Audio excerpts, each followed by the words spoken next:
go live on YouTube. But I wanted to spend this time to talk a little bit about what are the things that you need to do. What are the 5 things you need to do to, excuse me, what are the 5 things that you need to ask yourself if you're wanting to invest in real estate? So, number one, what are my investment goals? This is something you need to be aware of because what you will realize it or not is that a lot of people don't spend the necessary time to ask the necessary questions to know what they want. And I always tell people you need to start with why. A lot of people start, well, how do you do this? Or what do I need to do? All that is fine. But what happens is when you find all that out and you're not clear about your why, then you'll spend so much time learning about different things that you would never implement. Once you understand why you're doing something, then everything else will come much quicker. Okay. Number two, what is your budget? Your budget when it comes to purchasing a property only is relevant to what type of property you're going to buy. And that also connects to what can you get qualified for because everybody is not able to get $1 million property. Maybe people not get maybe get $2,000 a $2 million property. And maybe you have to start off at $100,000. Maybe you have to start at 150. And then the question you ask yourself is like, well, how do I identify those properties? Well, how do I overcome the challenges that I have probably with my credit? If I don't have that, like, can I have the proper guidance? And so understanding what your budget will be is going to be a lot of determined. It's going to be determined a lot when it comes to where you're at. So keep that in mind. But your budget is going to be in relation to um, what you what your why is, right? That's super, super important. What is the local market like? So here in living and investing in Bryan-College Station, it's a lot of opportunity right now in the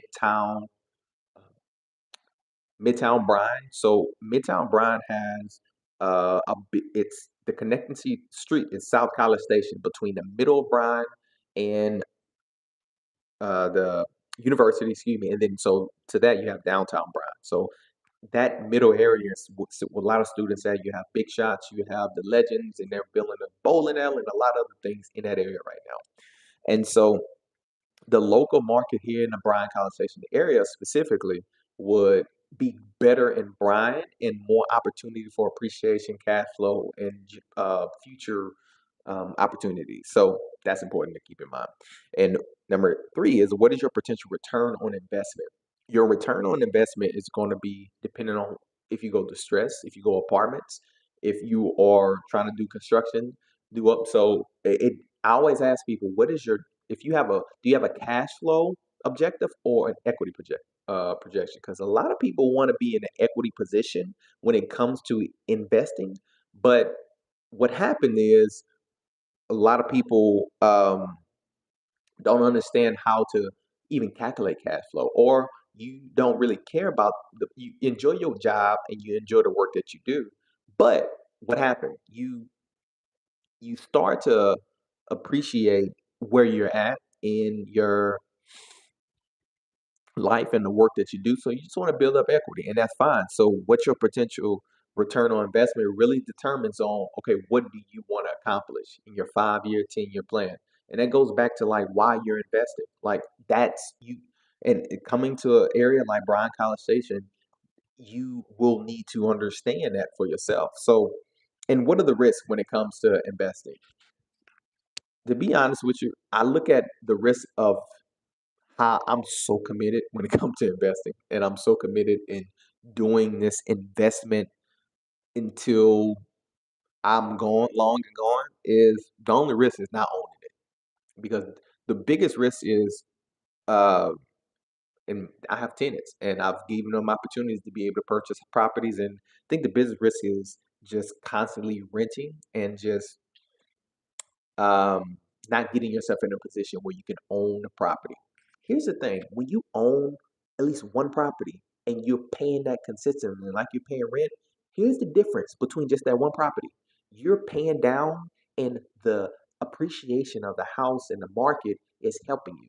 So the best way to plug money in is to get very, very passionate about your ability to own at least one property, just one. Just start with one, because you don't have to be having 20 properties or but you need to realize like the biggest risk if you wanted to own real estate is to own it. It's to not own it, excuse me.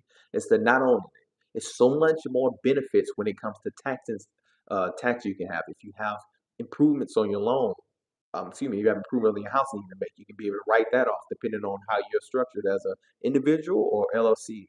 But it's so many different things. And if this has been helpful to you, I just wanted to hit those 5 questions.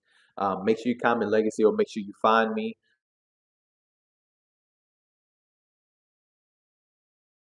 Continue to pour into you. If you're new to the channel, make sure you subscribe to Living and Investing in Bryan-College Station. I will continue to open myself up to a masterclass that I'm going to be teaching more about the details and how we was able to acquire over 20 properties, roughly over $3 million as far as in value, and with zero money down out of our pocket. So, um, yeah, people do use LLCs in Texas, and it depends on a couple things when you think about LLCs in Texas. Is some people will buy a property and put that one property in an LLC.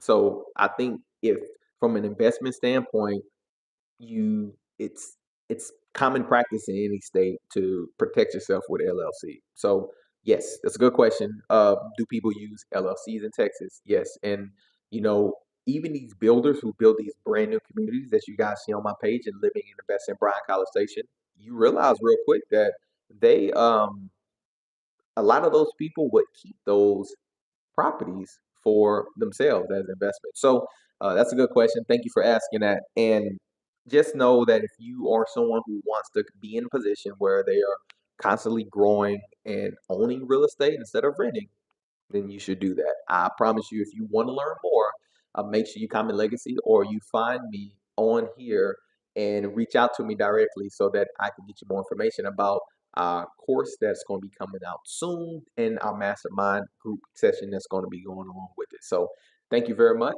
Thank you for watching. Thank you for watching this replay, and we'll see you next time.